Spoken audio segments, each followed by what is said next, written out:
Hey, everybody. Welcome to another episode of the Derelict Podcast. I am your host, the one, the only Josh Tomio. We could all say that about ourselves, right? I don't know. That sounds almost narcissistic, which is interesting because we have Chris here to tell us a little bit about narcissism. Welcome to the Derelict Podcast. And a little bit about abusive relationships and a little bit about how to get out.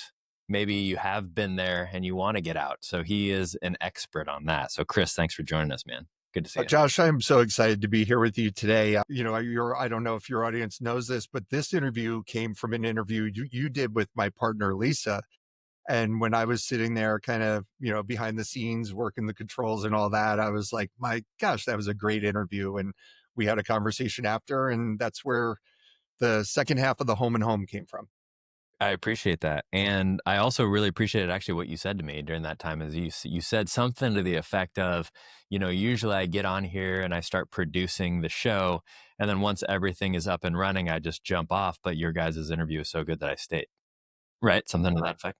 Yeah, that is when Lisa tends to do long form interviews and my dog tends to get walked during them, but that she had to wait that day. That's awesome. I love it. That was a compliment for me. So I appreciate that.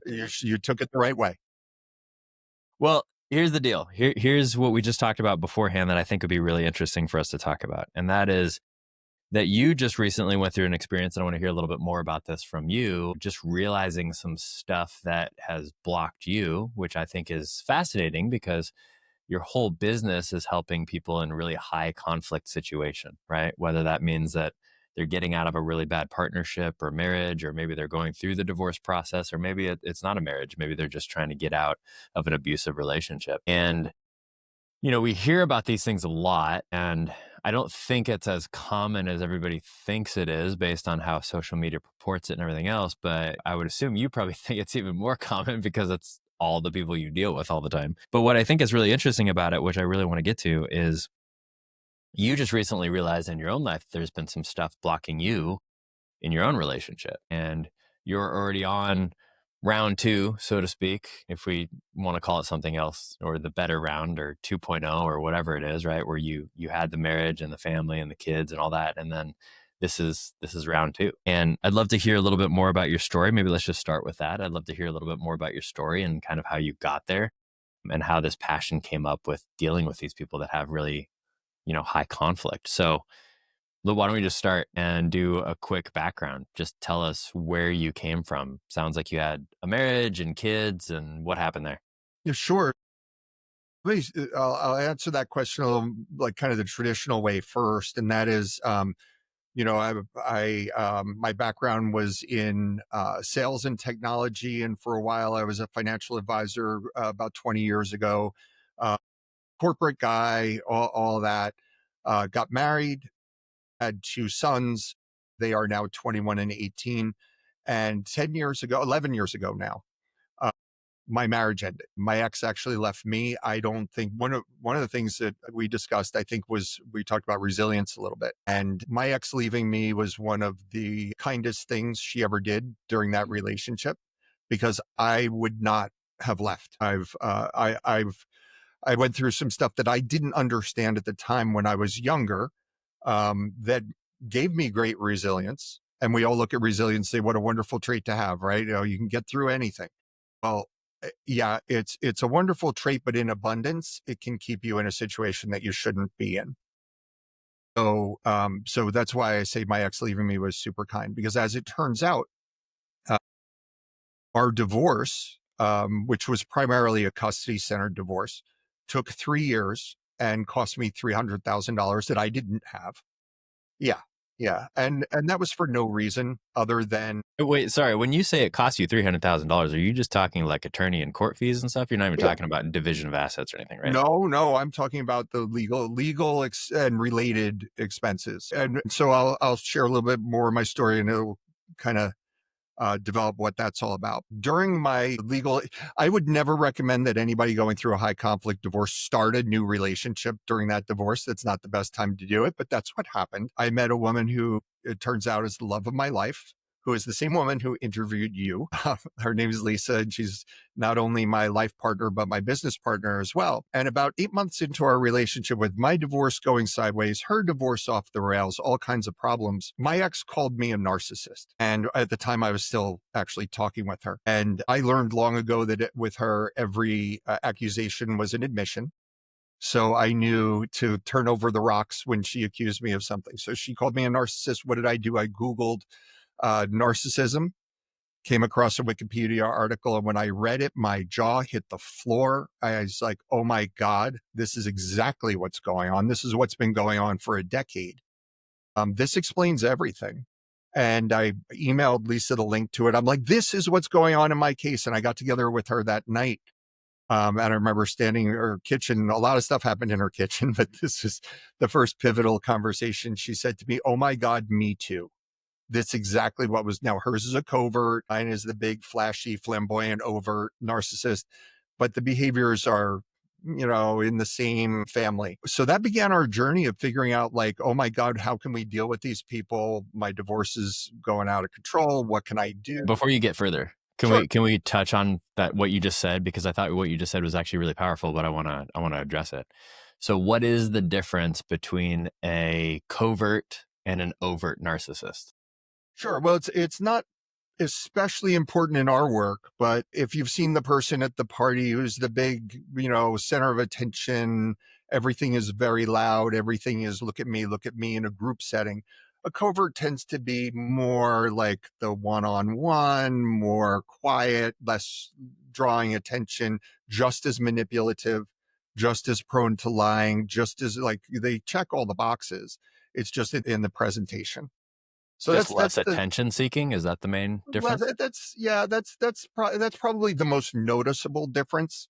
And beyond that, Lisa and I are not mental health professionals, so we don't diagnose anyone. We I look at understand. I'm just behaviors curious and what people can look out for, because it like, based on your definition, it sounds like anyone in the limelight that enjoys attention is a narcissist.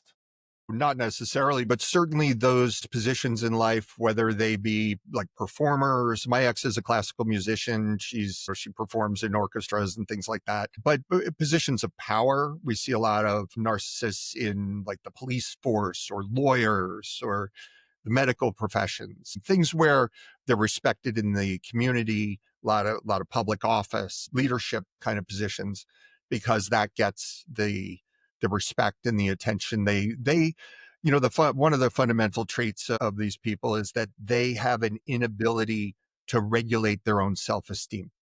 So their validation comes from external sources. They need it to. So, Josh, I'm a golfer. I'm a pretty good golfer. I'm not a great golfer by any means, but a good day, I'm in the mid 80s, maybe the low 80s. Uh, if I go out and play a terrible round, and it's the only time I've ever played with you, and you're like, oh my God, Chris, you suck. You're a terrible golfer. That's not going to upend my day. My day might be a bit upended by playing badly, but that's my problem. But I know who I am. I had a bad day. I don't need your validation. I certainly want you to like me, but I don't, my day doesn't depend on it. Right. Yeah, it might make you like a little sad, but it doesn't Sure. take you to the place where you feel like you are, like, it doesn't take you to that shame place, right? Where you're like, oh man, I'm a terrible human being. Yeah. Because I'm centered, I'm Is grounded. most I of have my narcissism own then, do you think, just out of insecurity? out of insecurity. I mean, it's out of an inability to regulate their own self-esteem. Right. That And they to need to validate get themselves. it from it. Yeah. Yeah. But again, I want to be really careful, because there are probably about whatever percentage of your audience is therapists or psychologists are going like, you have this bozo on here talking about narcissism. We are way more focused on the behaviors, but Yeah, yeah, I'm not worried about diagnoses here, so you don't need to worry about that. Things are not going to get clipped out of this episode where I'm just going to have you look like a medical professional. I know that you're that's not a right. medical professional, neither am I. I'm Well, just good. curious, your experience with these people is what I'm asking, more so than the actual definition. Yeah, So sure. how do people notice somebody who's acting narcissistic then, whether it's covert or, Well, the best thing to do is do what I did, like Google narcissistic personality disorder or borderline personality disorder, better and yet, just chat GPT? Sure. chat GPT. Yeah, I'm Yeah. 59 years old, so a little slow on the adoption, but yeah. But if you look at those in what's a thing called the DSM-5, which is a psychological manual for mental health professionals, it lists the traits. And when you read those traits, and if you read an article, a better one would be or ChatGPT for lay people, that when you see those behaviors, they're either going to resonate or they're not. Because my ex checked every box. I went down and looked at everything. Check, check. Yes, yes, yes. The first one I noticed was something called projection. So narcissists and other people like that will tend to project their own negative traits. They'll project them onto those around them. I recognized that very early in my relationship with my ex. And in fact, when she called me a narcissist, remember I said earlier, every accusation is an admission. That's projection. She called me what she was, which I was so familiar with that it prompted me to do that research. What what's the difference between that and gaslighting, do you think? Well, gaslighting is more like hammering you so hard with an alternate version of reality that you begin to doubt yourself. We hear stories from our clients all the time. My ex moves my keys around, moves my wallet around. It comes from a movie called Gaslight from, I think it was the 1950s, maybe the 40s, where a man was trying to drive his wife crazy by turning off the gas lights in the house and then saying, "No, I didn't turn them off. You must have turned them off and forgotten." And she slowly was losing her mind because she was like, I know I didn't do it. But you start to question yourself, because why would this person who's my partner, who I love, why would they lie to me? Why, you just don't realize. It's like a frog in the pot kind of thing. It's interesting. Years ago, when I still went to my therapist at the time, when I went to him regularly, I went to him for years, kind of going through my divorce and trying to work through all my childhood stuff till I kind of graduated from therapy. For people that don't understand that reference that are still in therapy, message me, because there is a graduation process that is healthy when you go to therapy. But I remember we took it was some sort of like a clinical assessment of different things where you answer all these different questions, and it says where you're at on the scale of things like narcissism, histrionic, like borderline personality disorder, all these different antisocial stuff, all these different things. I don't know the name of the test, but it was really fascinating because everybody falls on the spectrum of all those things somewhere, right? We all have a range. And one of the things that I have a hard time with in society today is that the term narcissist gets thrown around a lot, Sure does. and very few people are actually in the category that they would be diagnosed with narcissistic personality disorder. Like very, very, very small percent. I don't know what it is. If you're watching, chat GPT it and send me a message, because I don't know, but I'm curious. Well, it's hard to pin down because it's so difficult to diagnose, but I've seen five. It is, but this test I think does a pretty good job of it because it's really testing like how you respond to things. And it was interesting for me to see, places where I did have some narcissistic tendencies, or I did have some histrionic tendencies, or I did have some, all these different things, and places that I didn't. I think it's really fascinating. And I think the reason I'm bringing that up too is because it's really easy for anyone, including myself, just to be like, oh, well, they're a narcissist, right? And to point that finger. And then I don't want to fall into the same trap that you were just talking about, right? Every accusation is an admission. I don't want to fall into that trap where I am that person now that is accusing everybody else, when instead I should just be looking at myself. There was a wise guy a long time ago that said, hey, don't look at that little teeny dust speckle in that guy's eye when you have a huge board in yours. And whether you believe whatever else that guy said, I think there's a lot of truth to that, because it's really easy for me to be hypocritical and be like, Chris, man, you did this little teeny thing and I have this huge thing that I'm ignoring right now, right? So Yeah. I guess the reason I'm asking that, and I'm wondering how often this comes up with the work that you do, because it's probably difficult. We'll get to that in a moment, but especially if somebody's in a really abusive situation, it's probably the first thing on their mind probably isn't, oh, let me figure out all the ways that I'm being narcissistic, right? Like it's more like, I'm scared for my safety. I got to figure out how to like get myself safe first. It's really difficult for us to look at ourselves. From my experience, it's difficult for me to look at myself and figure out, how do I want to improve in my life, when I'm just scared of, I just need to get through this thing first, right? But I'm curious, with your work with these people and even yourself, maybe with what you've gone through, how do you feel like you do an honest assessment with yourself? Like where am I showing some of these tendencies? Where am I pushing this stuff back on other people when maybe I should be paying attention to it myself? Any ideas for that? That's an excellent question. I mean, I would love to know where that test is that you took, because that sounds like a great resource. But here's the short answer is that if you've got this problem, if you are a narcissist, you're probably not all that interested in doing an honest assessment of yourself, Fair enough. because you already know that you are not a problem. You've been victimized by the world since you were a very young person, right? Everybody's done you wrong. It's everybody else's fault. So you're not like, it's not you, it's everybody else.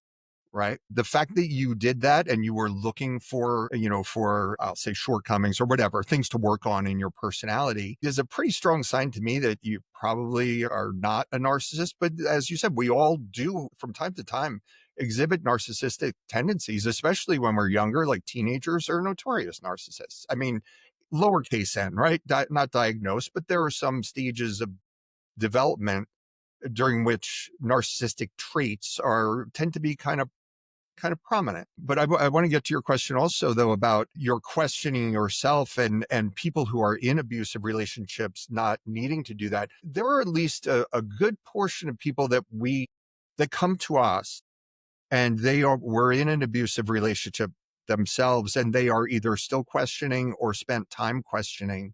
Is it me? Am Mm, I the problem? Because right, their right. For sure. partner's telling them they're the problem. For Why sure. would their partner lie? So it's part of the abuse is convincing I hate the word victim. The word target is better. The targeted person is going to is susceptible to believing it. So they usually will spin their wheels for a while saying, am I the problem? Is this true? Is it me? It's a hurdle to get over in getting out, for sure. Interesting. Interesting. So let's come back to your relationship.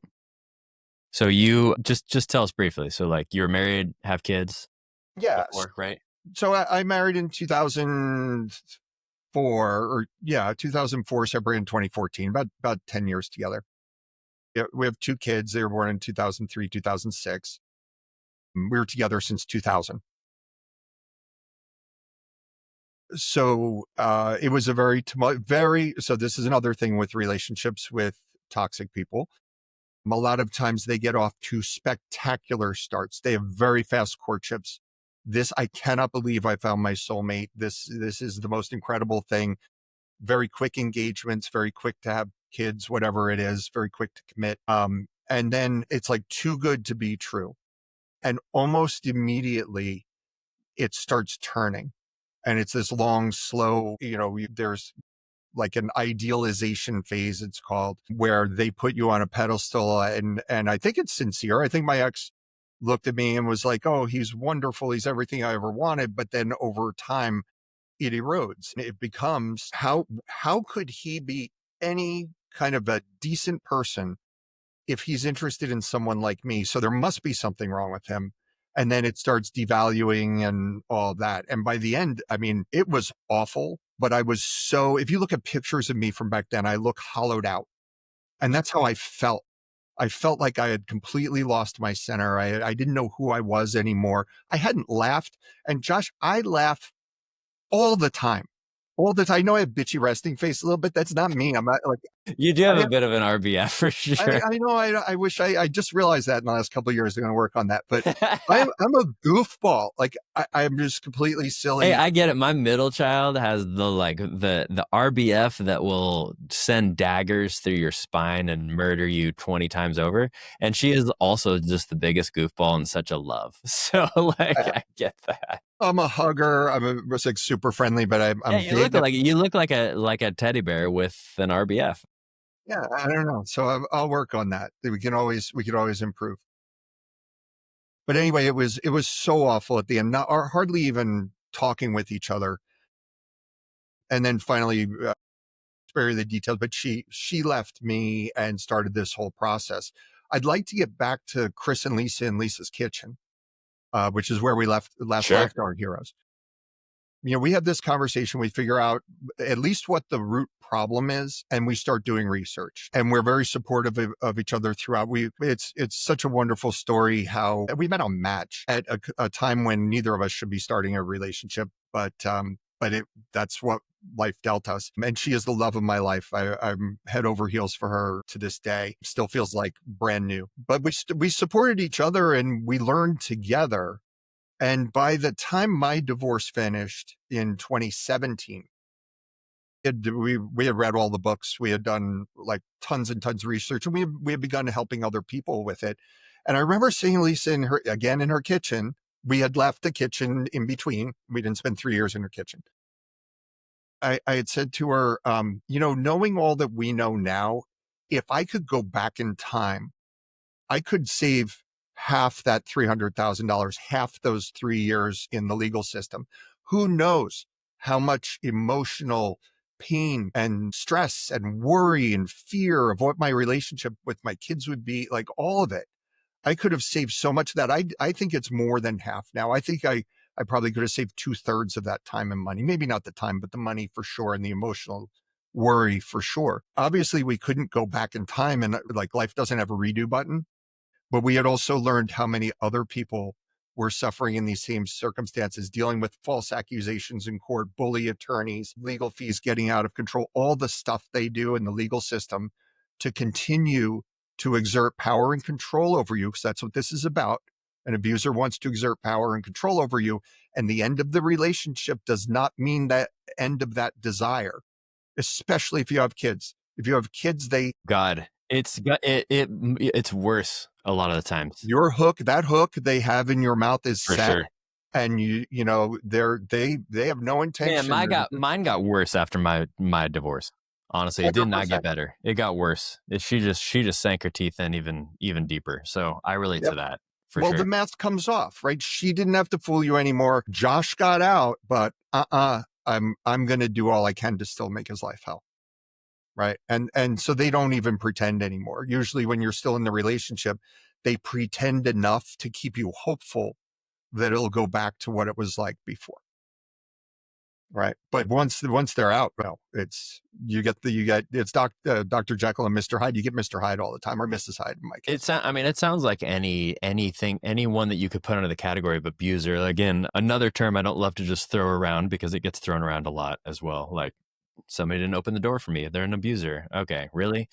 Like, it gets thrown around a lot as well. But anyone that is actively trying to hurt you in whatever capacity, right? Physical, emotional, spiritual, etc., financial. I think that that's a common theme from what I see, is that, and I know I've done this in the past too, right? Whereas I'm trying to get something out of you, Chris. Therefore, I'm going to come after you, but I'm going to come after you in like a sly, sneaky, manipulative, behind the scenes sort of way, because I don't want to fully lay out my hand, right? If you're a card player, I don't want to fully put my hand on the table so you know exactly what it is I have. I'd rather kind of keep you guessing and also just work with you so that you do as I want you to do, because that's my ultimate goal if I'm in that position, right? And then once you do it, or let's say you don't do it, and then you finally leave, well, if I'm that type of person and I have that type of modality, the only thing that I could possibly do is just get angry and push harder because I didn't get Yeah. my way now, right? Well, they try a wide range of tricks, right? First of all, they study you intensely. And, they've been, a lot of people come to us and how could I have been so stupid? How could I have fallen for this person? Everybody around me knew they were bad. Well, whatever it is, people beat themselves up for falling for these relationships. And we always say to them, look, they've been practicing manipulation usually since adolescence Yeah, when this absolutely. happened. They're really, really good at it. They're really good at it. And they're going to get somebody after they got you because they're good at picking targets. You were targeted for a reason, right? Because you're going to polish their star. You're going to make them look good because again, they can't make themselves feel good. So they need to get it from somewhere else. And you were a great candidate. It's too bad you turned out to be such a louse. They'll go on to the next one, right?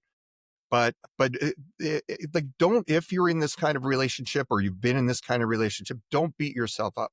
You were chosen because Lisa and I call our clients sweetie pies, because they're the kindest, most creative, most loyal, fill in the blank with any wonderful trait. And that's who we work with, right? There's a reason you were targeted. It's not because you're bad, it's because you're good. That's such a good point. And it's such a good point. And for people like that, and I know I've been in that position before as well for myself. And the thing that there's a couple things that have been really helpful to me. Number one is, if I'm in that position, I think about how I'm treating myself versus how I treat my kids. Like for me, that's a really easy go-to, because if I'm treating myself like shit in any stretch of that imagination, and I'm shaming myself and I'm saying, how could you fall for this again? And how could you get in this relationship again? And you're such a fucking idiot and all this sort of shit. I have to pause myself and be like, okay, would you talk to your children like that?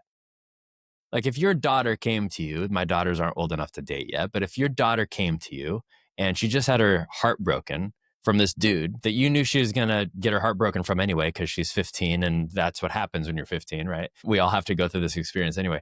But if she comes to you with that heartbreak, are you going to look at her and be like, you're a fucking idiot? No, of course not. I would never do that to my daughter. So why do I do it to myself? So that's one thing that is just helpful for me, is to remind myself, be as loving and kind to myself as I am to my kids. And that really helps me a lot, because I love my kids a lot. Now, maybe somebody listening to this hates their kids. Okay, well, maybe that won't work for you. But I think the majority of us normal human beings love our children. And I think that's a good way to think. And then the other thing that I was going to mention on that too, that I loved what you said, this to me is one of the most important attributes of just being human. And that is staying curious. So anytime I fall into a trap of shaming myself, demeaning myself, shaming someone else, demeaning them, seeing somebody else, the way that they're responding to me and me getting defensive and frustrated and angry and bitter and resentful, or any of those emotions, one of the things that helps me the most to bring some compassion into the picture is just to stay curious. So to your point, when that person is starting to doubt themselves and they're starting to even be mean to themselves and say, how could you possibly be with this person? How could you have possibly let that person into your life? That's only going to produce shame, unless it's done in a very curious way, right? Of like, like pulling back the zoom and be like, I wonder what it is about my life that keeps attracting this type of individual. And then just assessing it with no shame, no judgment, no criticism, no nothing, just being curious about it. Like, well, I don't want to attract this thing into my life. So what am I doing that is attracting this thing into my life? This happened to me I'll give a personal story, because I always give personal stories on here. But I had this, after my divorce, I went through a lot of ups and downs with relationships and everything else. But I did go through a very specific period of time that I don't see how I'll ever repeat again, because I think I learned the lessons. I went through a very specific period of time where I was dating much younger women because I was insecure and I wanted that validation, because I wanted to be the hot stud that like brought in the young hot chick, right? Like I went through that whole phase. And I went through this and I ended up attracting a lot of younger women that were trying to use me for my money. Now, I'm not going to go so far as to say most young women attract older men for their money, because I don't think that's accurate. And I think there's a lot of people online that say that it is. And that's not true, because there's a bunch of amazing young women out there that are not trying to do this. However, there is a very large demographic of young women that do not have any money that are trying to attract money from older men. And I tended to tap into that demographic. And at first, I just got frustrated. I felt shame. I was like, what the fuck is wrong with you? Like, you just got out of this terrible marriage and this person and blah, blah, blah, blah, right? And it wasn't until I literally was able to like zoom out and stay curious and be like, okay, like just judgment, criticism aside, what is it about my life? What am I doing that's attracting the same thing over and over and over again? How am I continuing to get these younger women that are after my money? And when I did that, it was really helpful, because I was actually able to be open to the feedback that I received. And then for me, I then took that feedback that I thought I got from myself, and I went around and I asked a few close, respected people in my life. mentors, coaches, friends, family, and just said, hey, this is kind of what I'm seeing in my life. What do you see? Do you see this? Do you think that I'm acting in this way? Do you think I'm inviting this sort of energy by these things? And it's amazing when I started with vulnerability and I told my friends and family that maybe wouldn't have normally been honest with me about it, but I started with vulnerability of this is what I'm seeing, and I'm just open and curious, and you can say whatever you want. It's amazing how many of them are actually honest and actually gave me good feedback versus if I would have just gone to them and said, I can't understand why this is happening. Why is this happening? And then no one's going to want to say anything because they don't want to like hurt your feelings and they don't want you to get defensive and they don't want to coach you, right? All those things. But coming in with vulnerability of like, this is what I'm seeing and kind of exposing that wound, it allows people, they don't want to expose a wound for like most people don't want to stick a knife in your wound. They want to bandage the wound. So it's amazing when you bring a wound to someone, from my experience, they're like, oh, okay, cool. Let me help you heal the wound. Let's help bandage it. Let's try to figure that out. And then they're open and honest with you about things. Well, and I'm thinking like if I went to my friends and said, "Do I have bitchy resting face?" and they say, "Oh no, no, no, oh, it's obvious how friendly you are." You made me think about. I mean, what you're talking about is it is a very high level of competent introspection, right? It's that ability to be introspective and to look at yourself honestly, and and it ties back to curiosity, as you said. And I think that is an absolutely wonderful trait to cultivate in yourself. And it ties back to what we had talked about the first time we chatted.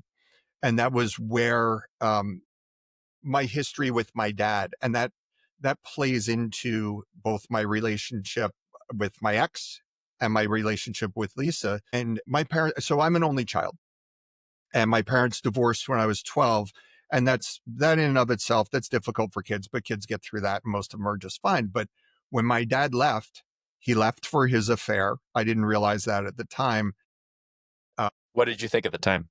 What was the story that was Well, told I to you? didn't know there was an affair. My mom, Well, what was this? I mean, did they tell you a story? Did they just say dad and mom are done, or was there a story yeah, that they gave you? they were, it was like separate incidents. So I had gone into, so I sensed even at a young age that there wasn't like, my parents weren't close or intimate. Like it just wasn't like that.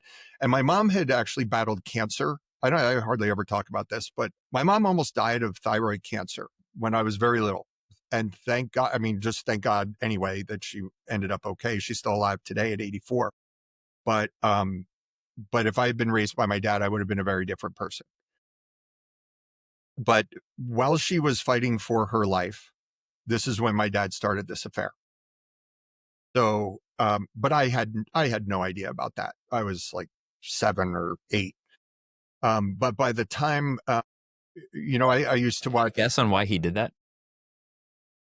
he was not a narcissist. He died a few years ago, about 5 years ago, 7 years ago, actually. But I always viewed him as pretty weak, like morally. He wasn't a criminal. He didn't do anything, but he would cut corners. He just did not have a strong moral, like he didn't do a lot of things just because they were right. Yeah, the That reason goes I, beyond what he did, what goes beyond, but of course it does, but the reason I ask is that it's the same pattern that I've been in a lot of my life. It's the same pattern that guys that I coach go through as well. And that is something hard happens, something difficult, there's difficult circumstances, and I don't know how to deal with it. In other words, I don't know how to deal with it with what we were saying earlier, which is a very good point of yours, is just getting true validation from myself. Because I fully believe that there's only two places to get true validation that will actually make you the most blessed, authentic, loving human being. And that is if you love and validate yourself, and if you love and validate your higher power, whatever that is, God or whatever you want to call it. That's it. Because if I get validation from you, Chris, it's temporary. It'll last 3 seconds. You could give me the nicest compliment on the podcast. I'm like, oh my God, that's so nice. And maybe it sits with me for an hour. Maybe it sits with me for a day. Maybe it sits with me for a month. And at the end of the day, it's not going to change my life. It just won't. I know it won't. But it was very, very impactful. It can still be very impactful, but it's not how I validate myself to keep becoming the best version of myself. Right? Does that make sense? yeah, Yeah, for Same sure. thing is true in our romantic relationships. I'm a full believer of this. You cannot be in a relationship just for that validation, because at one point they will disappoint you and it will not work. So the validation always has to come from me and my higher power. Why do I bring that up? Why I bring that up is that I actually have a lot of compassion and sympathy for guys like your dad, not for the action they took whatsoever. I'm not saying cheating is a good thing by any stretch of the imagination. I just think it's a lot more understandable than a lot of people think it is. And the reason I think it's a lot more understandable is because of the fact that he was clearly in pain. There were circumstances that he couldn't deal with. This is a pretty common thing when somebody gets cancer for the other person to cheat. I hear about this a lot. I'd be curious, again, a chat GPT study on how often this happens, but I think it's quite often. Well, why? Because I'm in a situation right now, I'm in circumstances I don't think I can handle myself. I don't think I can validate. I don't think my higher powers got my back. I don't think I have my back. So what do? Well, maybe I cheat like your dad did. Maybe I drink and become an alcoholic. Maybe I turn to drugs. Maybe I turn to other validation. Maybe it's just emotional affairs with women. Maybe I don't actually stick my dick in them, but I just want to get all their emotional validation from them at all times. Maybe I go out and do kind of the classic midlife crisis guy move and either buy a brand new Porsche if I have the money, or a Mazda Miata if I don't. Maybe it's some other sort of shopping or travel or becoming an influencer on Instagram and trying to convince everybody that I'm hanging out with all these young hotties because of this insecurity. But it's all the same thing. It's all the same exact thing. And the only difference is whether you can actually validate yourself and get that validation from yourself and your higher power when you're going through that, or if you need some other external source, which never, ever works. I mean, the book that I have coming out very shortly here, I talk about this a lot. I talk about a lot of the different addictions, is the word I use, a lot of the different addictions that I went through because of the fact that I was just insecure and unable to validate myself. And again, that's not a narcissistic validation. That's not me walking around thinking I'm the king of the world. I know that I'm not the king of the world. It's me being loving and accepting of myself. And I was having this conversation. I'm going to get off my soapbox here in a second.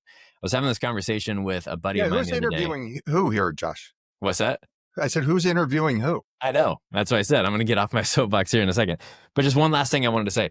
I was having this conversation with a buddy the other day, and we were talking about how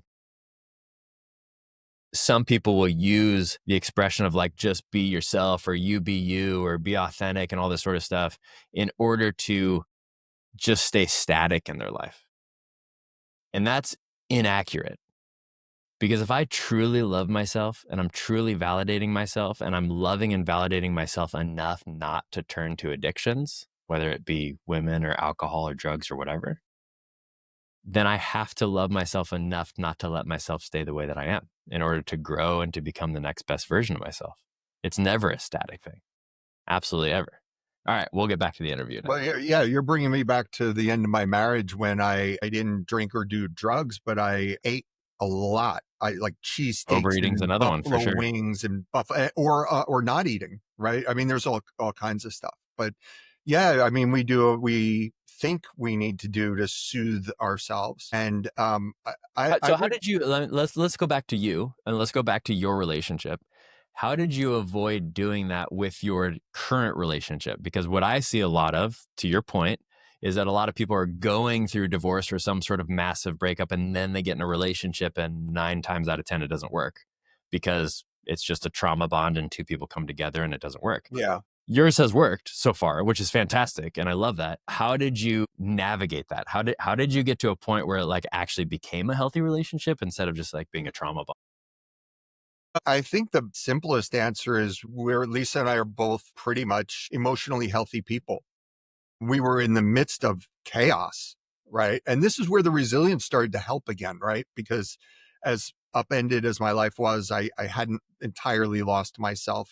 Not too long after my separation, I actually did laugh again, and I started to like kind of get my feet under me again emotionally. But I think having gone through what we both went through, we have a deeper appreciation. We have more gratitude for this gift. I think in any universe, any whatever, however you were to change things, if I met Lisa, I think the two of us would love each other very deeply. But I think having been through what we went through and having helped each other out of it, there's a deeper appreciation there for both of us that even 10 years, we just celebrated 10 years together in April. Congrats, man. Um, It's and awesome. thanks. It's been the best 10 years of my life, and every day is better than the day before, which I don't understand how that's possible, but I Hey, you adore give guys like me hope that are wondering if that'll ever happen to him again. So I appreciate that. it. Can Yeah, I ask you then, sure. did you guys feel like you were healthy, secure individuals before you met each other? Or is that something that came during your relationship? Well, I can't speak for her, but I think before, I think there were phases, right? I mean, I'm like anyone. I'm imperfect. I have different things, we mature throughout our life and hopefully we continue to get better. But I think I was always pretty centered. I always knew who I was. I was always we were talking about introspection and curiosity before, which tends to be, as you shared with me in another conversation, a feminine trait, right? That introspection. And being an only child raised after age 12 by just my mom, I I have a lot of feminine traits, or traditionally thought of as feminine traits. So I think I was pretty Well, so, emotionally sorry, healthy. sorry. I And just then want to pause on yeah, one thing you just said. yeah, They are feminine traits. It's just that let's just make sure that the audience doesn't get confused by this. That doesn't mean that you are acting like a female. It means that it's your feminine traits. We all have masculine traits. We all have feminine traits. The majority of men have more masculine traits. The majority of women have more feminine traits, but that's not true for everybody. Some women have more masculine traits. Some men have more feminine traits when they're living in their true, authentic selves. So there's nothing wrong with one or the other. It's just that's when your feminine traits are coming out, right? sure. And I have maybe a little more than the average share of feminine traits because I was raised by my mom, who has probably an average number of feminine traits for a woman. Got it. Yeah. So, but I certainly went through a period in my marriage that got more and more severe where I didn't even know who I was. I mean, I was lost, shell shocked. I mean, it literally is PTSD. They call it complex PTSD, where PTSD would come from the bomb going off next to you and killing three of your friends. Complex comes from 1,000 paper cuts, right? It's just as traumatic, but it drips, right? But I got back to myself pretty quickly, and Lisa helped with that. Having a healthy relationship, it accelerated the process, I think, because I had somebody who I was becoming very close to, who was dealing with many of the same issues to talk. I mean, we would talk for hours about this stuff. If either of us were not going through what we were going through, the burden, the baggage we brought, like the other one would never have been like able to deal with that. Maybe not. I don't know. But the fact that we were both going through it and we were both interested in the topic, it never got old, and it turned into what we do for a livelihood now. So, I'm curious because I'm sure this probably comes up with clients a lot, I would guess, of yours coming out of, highly toxic, abusive relationships. And that is, how do you know? I think that there can be a line blurred sometimes between my trauma bonding with this person and like, am I just coming together because we both have this like PTSD or we have this trauma or whatever, and we're just relying on each other for it now, which can be very negative, obviously, because that doesn't last forever versus we both have a shared experience. We kind of understand what the other person's gone through. We're both healthy individuals. And then that helps us relate, which actually creates a better partnership, right? You get the difference between the two. How do you navigate that? Or is that something that your clients deal with well, ever? I'm certainly no expert in this area, but it goes back to the curiosity and introspection. And I would ask questions around what else is there to the relationship. Like if this were taken away, what else do we have? And you just made me think of something I never thought we'd bring up today. But my older son years ago, he asked me about my relationship with Lisa. He said, "You guys don't like any of the same stuff. How do you like? Why are you so in love with each other when you don't like?" I'm a big sports fan. Her idea of sports is like gymnastics and ice skating and hip hop dance, and they're beautiful, but that's not my idea of like football, basketball, golf, whatever. And You're like, where's it the really, ball? Where's the ball? I don't understand. yeah, exactly. But like I really thought about what he said in such a simple question.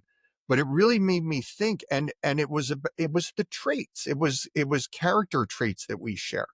We are both very curious. We both are very friendly. We both are lifelong learners. We both respect others and their difference, like our values. Right? They come out in totally different ways. Like, none of the same music, except we have the same favorite band somehow. You know. So, and if you're going to ask, it's Shinedown, but It's what? Shinedown, I don't even know Shinedown. yeah, they're a hard rock band, kind of in the Metallica, Foo Fighters, like that kind of What Shinedown. era? Now or Yeah, previous? yeah, they've been around about 15, 20 years. Okay, got it. I'm gonna look them up now because I've Great never heard band, of them. very authentic, very authentic. I get nothing for that plug. But again, it's these things, these traits that we share. And I think that makes it, especially having very different interests, like for us to sit down and say, well, we're so similar as people, but it shows in such different ways. Like, why? And that exploration of the why, it keeps the relationship fresh and new. And I haven't been bored a day in my life since I met her. It's just really, I'm very blessed. I love that, man. Would you share any more that you want to share about some of the stuff that was blocking you recently and how you got past it? Sure. Yeah. I'm not even going to have to put us back in Lisa's kitchen to do that. So, but I am going to go back to my childhood. When my dad and mom split, my dad started this new relationship. He pretty much abandoned me. He lost interest. And I spent maybe the next 10 or, through post college, early 20s pursuing him. Like if I knew on some level, if I didn't maintain the relationship, there wouldn't be any, he wouldn't call me on my birthday. Like I had to, it was very one-sided. I had to keep up the relationship. And I remember as a young person saying, I'm not going to be like that. If I ever have kids, I'm not going to be like him. And that's an awful thing to say about your father. So I'm going to make it clear. I loved my dad very much.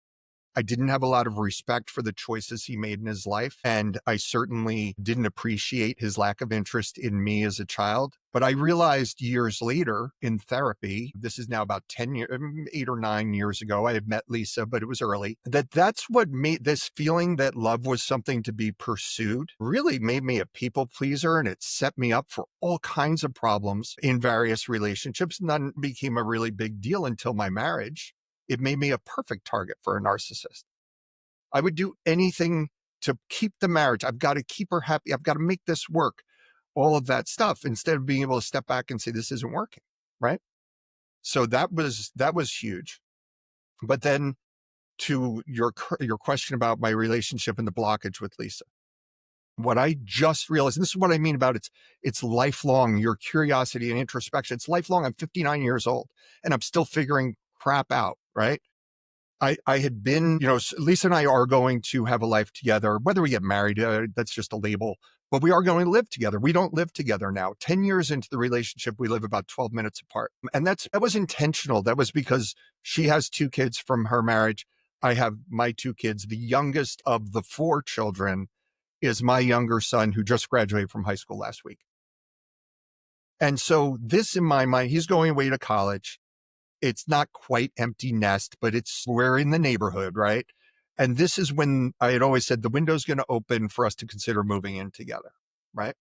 And I realized a while ago, as I was talking with her about plans, that I was pushing that date out. I was like, sometime in the next, it's like it was always 3 to 5 years was always, right? And I'm like, and she called me on it. She's tough, right? She's tough and I need tough, tough, but fair. But she called me on it, and I was like, you know what? There's something going on here. And you know what I realized, Josh? And it led to several conversations. I realized that I felt like I was doing the same thing to my boys that my dad did to me. I'm abandoning them. I'm leaving. I'm still in the house that they grew up in, most of it. And I'm going to sell this house. I'm going to move in with Lisa and I'm abandoning them. It's not true. It's ridiculous. They know it's ridiculous, but it was in my head and I needed to find it and figure it out. How'd you So, realize it? it was an iterative process. It started with me talking with my boys about if I'm going to move out. Like I'm worried because you're not going to stay here anymore. My ex and I shared custody. So they go back and forth between the homes. But I move in with Lisa, they're not going to come. I mean, first of all, they're adults legally, but they'd certainly be welcome to stay at Lisa, but they're not going to do that. They have rooms at their mother's. They're going to stay there. So I was talking with them about this and about how my fear that we wouldn't be as close if I didn't live in this home. And my older son looked at me, he said, do you want to make it a lunch date or a tea time for 3 years from now? I mean, we could do that if you want. And I'm like, and I felt, I'm like, yeah, you idiot.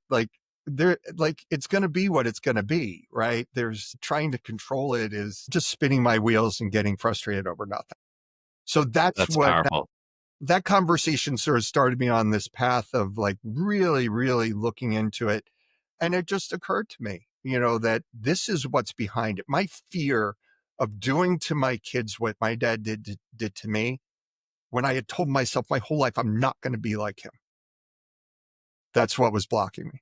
So now Lisa and I have loose, but they're still loose. We don't know what's going to happen, but 2 years from now, I'm selling this house and moving in with her. I love the fact that you just made that commitment. I made it, but not publicly before. So Well, good. Now it's you're public. breaking news. Your Now it's public. followers are going I'm going to check in with you in 2 years. I can't wait to hear about it. yeah, no, I'm excited about it. Isn't that the truth though? Like I found in my life and from people that I know as well, it's like the more obstinate I am about I'm never going to become my mom because I'm never going to become my dad because the more I become that, it's the classic example. It doesn't have to be an abusive example, but that's what happens with abusive people all the time, right? Is that they grow up in an abusive household where literally their dad beats the shit out of them. And they're like, yeah, I'm never, ever, ever going to do that. And then they grow up and they beat the shit out of their kid, right? Like it's like the more we fight it, it's almost as if the universe does the exact opposite of what we want it to do because we're just not open to actually just experiencing it. We're like, no, never going to happen. Never going to happen. One of the things I wanted to bring up too, that I love what you said earlier, and that was, you were talking about love versus respect. And you said something to the effect of that there was love that was given, but he had to earn your respect. And I love that because this is something that I actually tell my kids. I tell them all the time. I say, I love you no matter what. Doesn't matter what you do. I don't care what you do. I love you no matter what. 100% agape love. There's never going to be anything but love. However, I'm not always going to respect you because if you don't act respectable, you don't get my respect. That's true for the entire planet. If you don't act respectable, you don't get my respect.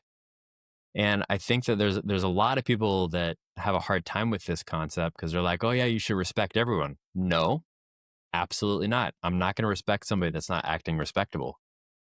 Do I need to be kind and compassionate and loving towards them? Sure, I believe that that's true for me, for everybody on the planet.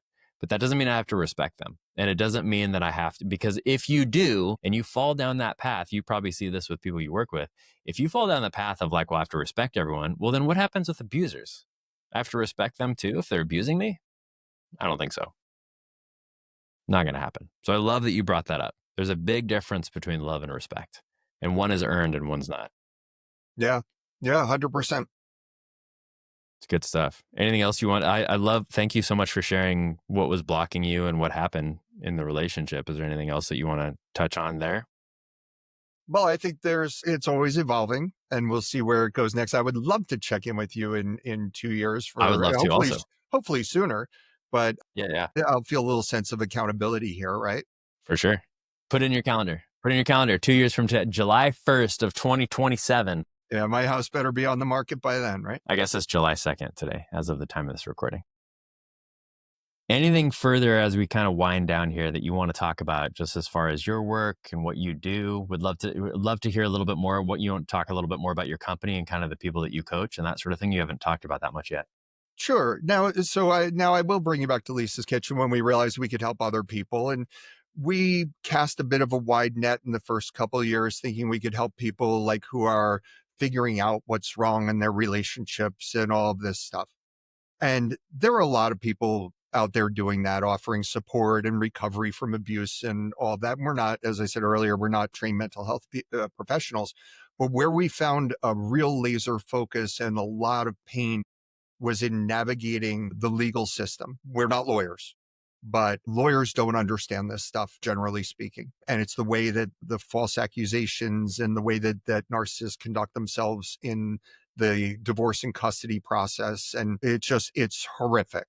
And there's a lot you can do if you're educated and you know how to conduct yourself and you know what matters in court and what doesn't, and you know how to interact with your ex. One of our big initiatives is around strategic communication, and that stuff matters, right? I'm not talking about recording conversations, but I'm talking about written communication and the things how you bring up problems and problem solve and demonstrate that you're an excellent co-parent. And despite everything that person did to you, you're still making an honest effort to co-parent cooperatively with them and support their relationship with the children. That can help your case. So it's about getting through that process, navigating the legal process, and then dealing with the issues in co-parenting that come after, because there's always the threat that you're going to go back to court when you're with somebody like that. Legal abuse is a huge thing in our world. Parental alienation is a huge thing in our world. There are all kinds of problems, mainly in and around court, but also in the co-parenting relationship. And that's what we help people with. Love that. Any resources or things that you want to leave Well, anybody?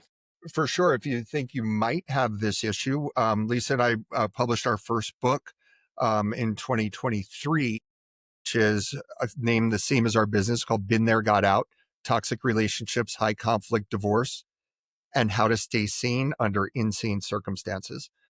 And that's got, for people who at any point in the process, whether you're still in the relationship and wondering if you have this problem, or whether you're already knee deep in like lawsuit related stuff around a divorce, this book kind of covers, it's kind of a top level view and covers everything, and even has a 33 question quiz in it about whether you're in a toxic relationship. So a little different than what you were talking about before, where you were talking about assessing yourself. This is more about your partner and do they exhibit these behaviors. So somebody who's wondering about that can take that quiz right in the book. And then from there, if you've got our issue, we'd love to hear from you. We do discovery calls. It's very easy to find us. What's the best way for people to reach out to you? So yeah, Lisa or Chris at BeenThereGotOut.com, and BeenThereGotOut.com is our website. And there's a red button right above the fold on our homepage to book a discovery call with us. So we're very easy to find on social media. Instagram's our home. We also, everything gets pushed out like TikTok, Facebook. We have an extensive library of long form interviews on our YouTube channel. I believe you're among them at this point, because I think yours has been published. So any of your audience who wants to see Lisa interview you can see it on our YouTube. Awesome. Perfect. Well, we will put all that in the show notes as well for people that are listening and watching. Hit link to their book and website and all the platforms. So Chris, thank you so much, man. Is there anything else that you want to end this with? Anything that's kind of on your heart that you haven't shared yet? Any last words you want to share with the audience? Well, just that if you've got the problem that we help people with, please don't give up. There's so much you can do, and you have a life in front of you you have a whole, no matter how old you are, you have a whole other life to live. And I remember, Josh, when my ex left, I was 48, and I remember the misery and everything manifesting in this thought in my mind that I'm going to be alone on my 50th birthday. I met Lisa 2 weeks before my 49th birthday. I wasn't even alone then. Wow. That's amazing. Well, for what it's worth, I had what I thought at the time was an excellent relationship at my 40th birthday. And then we broke up several months later. So at least I wasn't alone on my 40th. Maybe that's the key, right? Just make sure you have somebody like during the pinnacle moments, and then you can just be done with the relationship after that. The cynical 41-year-old male coming out with that statement. Chris, appreciate you, man. Appreciate you being here. Appreciate everything that you do. Appreciate the fact that you're living your mission in life. Thanks, man, for joining us today. It was totally my pleasure. I had high expectations and this exceeded them. Good. Thanks, Chris. Appreciate it. All right, guys. As usual, if you heard something today specifically that reached out to you, hit a like, subscribe on YouTube, but more importantly, share it with somebody. Share it with somebody going through a hard time that maybe is dealing with a narcissist in their life, a gaslighter, somebody just an abusive relationship, something that you think might help them, share this episode with them. All right, till next time. See you later.